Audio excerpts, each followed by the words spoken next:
Sister felt it important for her to be there for my support and as a witness. I also moved the nanny cam into the living room so it could record everything in the cloud. Welcome to my luxury coach ride straight to hell. I'm Magic, and this is Magic's Monologue. This is part 2 of A Man Finds Out About the Truth of His Wife. If you haven't seen part 1, then go back and see it first. The link will be in the description. As usual, give me a thumbs up, subscribe, and smack that bell like you would joyfully smack a good buddy, and help push this content out so more men can see and learn from it. So grab a cold one from the mini bar in the back of the limo, and let's get this party coach rolling down to the boat on the River Styx. I want to thank Bob for sending me this update. Oh, and hi Bob. Quick, everyone now has to take a shot. Sorry, TV joke. These events happened about 15 days from the original drama that I've covered. So I met my sister at my house, and we started moving my stuff to her house while the divorce gets through, or at least until my STBXW, otherwise known as soon-to-be ex-wife, so much easier, leaves and I get possession of the house. We took 4 carloads to her house and I came back for the rest. My sister felt it important for her to be there for my support and as a witness. I also moved the nanny cam into the living room so it could record everything in the cloud. High five to your sister, since she's looking out for you.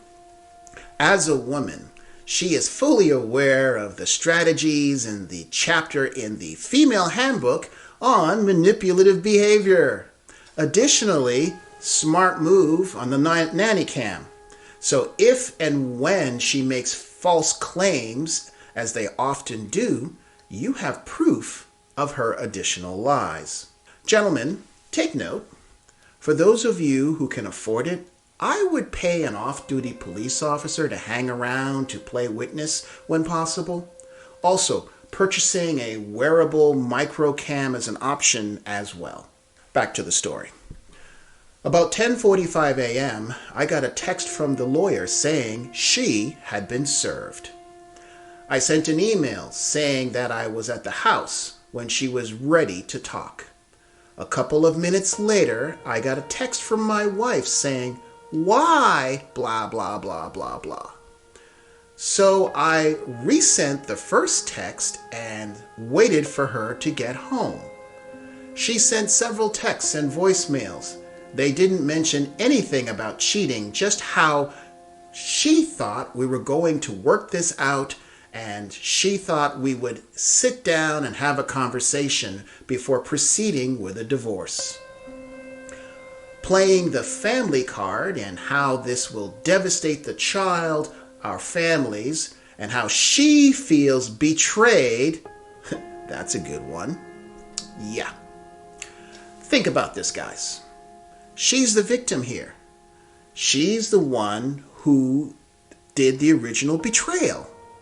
Isn't that delusional or what? She was still sharing her location, and it took her 20 minutes before she left for work. She then stopped at a nearby Walgreens for a few minutes. The purpose of the stop at Walgreens became clear as a police car pulled in behind her in the driveway.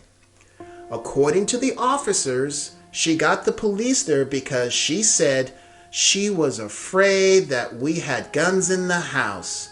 I showed the officers my empty gun safe and said that I had removed them to another secure location. We went back into the living room.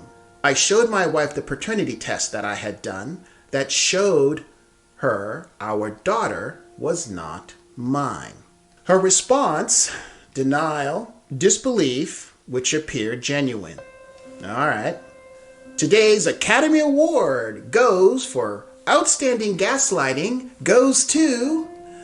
Yeah. She broke down and cried for 10 minutes.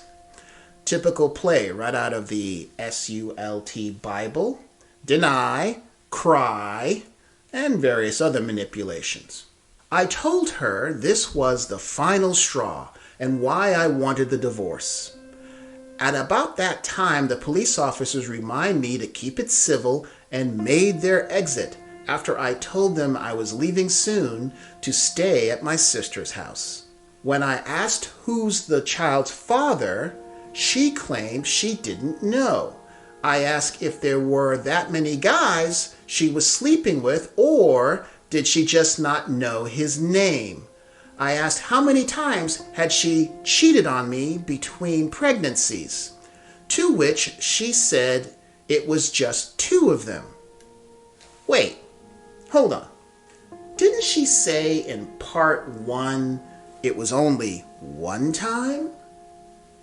I told her that I said earlier if she didn't tell me the whole truth, that I was done. I reminded her I also told her that I couldn't and wouldn't raise someone else's child, and that she had better figure out who the real father was because I wasn't paying child support for someone else's baby. She wanted to know what we were going to tell our daughter, and I said that was up to her because this was her mess and I wasn't taking the blame or cleaning it up for her. I drafted a couple of emails last week, one for our friends and family with copies of all the test results and reasons why I was asking for a divorce.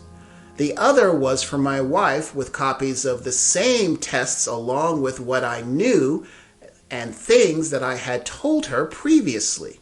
I had to run it through my lawyer and make a couple of edits before she signed off on it, which was a smart thing to do.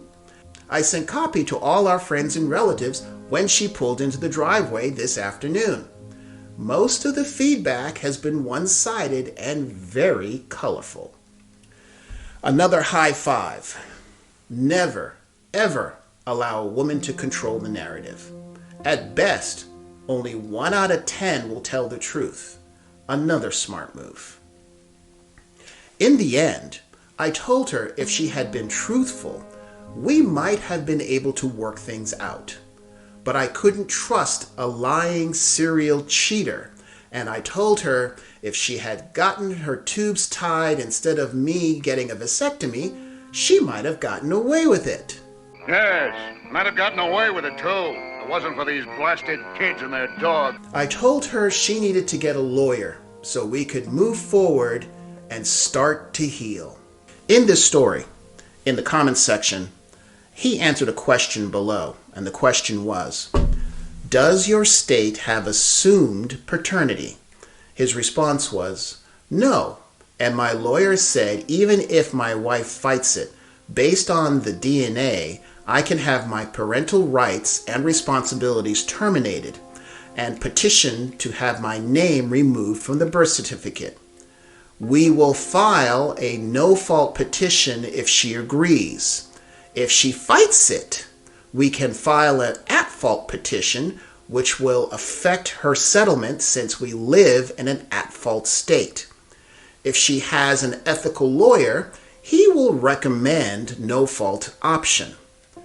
In another comment below, he states, I was devastated and I got physically ill when I read the DNA report. I didn't make this decision lightly. There are a lot of emotions in play here. Resentment, betrayal, and who knows what else under the surface. I'm not perfect, and I know trying to remain a parent or be in her life is probably not in her best interest, or mine right now. Add in the fact I would have to co-parent with my ex, and this is a recipe for disaster. The trauma that would cause her is far greater than if I exit the stage left now and let her get on with her life. There were several really dark days. I didn't see much use in going on. Emotional, damn it! Sad to say, it was rage that kept me going through some of this experience. There were things I wish I hadn't done, but I was also lucky to have a big brother to confide in and help steer me back into the light. My whole family has been so supportive of me and continues to help me daily. Except for my sister, who keeps tempting me to the dark side. She just wants to see everything burn. Some men just want to watch the world burn. But she still holds me up. Well, I'm kind of liking your sister. I want your personal stories to share, and if you see an article online you think I should cover, send me the whole article and the link just in case it's not there when I get to it. Send the email to stories@magicsmonologue.com. This way, others can learn from your victories, joys, and defeats as we work to not only support each other, but help each other become better men. As of late, this platform has been a bit hostile to men's channels as they seek to silence your voice.